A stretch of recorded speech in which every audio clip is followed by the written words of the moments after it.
say a tenant owes rent, or Mm-hmm. the landlord didn't act fast enough and the tenant just moved out. Right. What can the landlord do in that case? Well, I mean, you'd have to go to small claims court to get a judgment for the rent in the first place, and then you'd have to find the tenant and find where they're working and garnish their wages, or if they have assets, you can certainly look to those. But I mean, for the types of money that generally you're talking about when you're talking about $2,000 or $3,000, it's not really financially that prudent to be chasing it.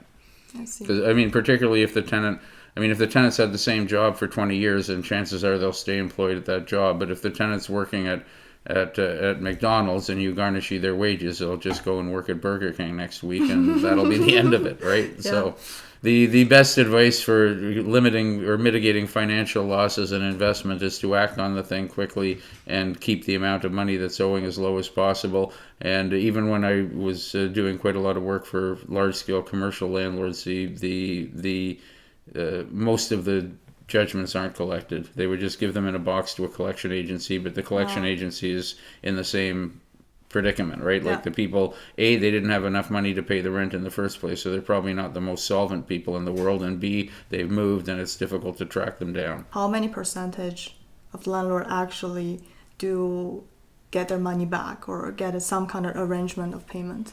I can't, I mean, if the tenant's going to stay in the property, then it's quite They will. easy. Because they'll be evicted if they don't pay. Yeah. But if they leave the property or whatever, I can't hazard a guess even at how many actually collected. The judgments of the landlord and tenant board are the same as a small claims court judgment. Like, you don't have to go to small claims court again to get. Once you've got the judgment, you've got the judgment. But again, it's a matter of tracking the person down.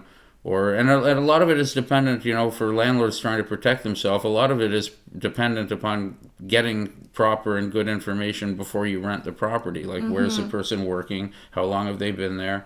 And, what do they do? And this type of thing. Because, as I say, if they have a stable job or whatnot, then generally speaking, it's very easy. And in addition, most people don't like to have their wages garnished or whatever because it hurts their reputation with their employer and all of this type of thing. So often people in that circumstance where you have the information will pay of their own volition.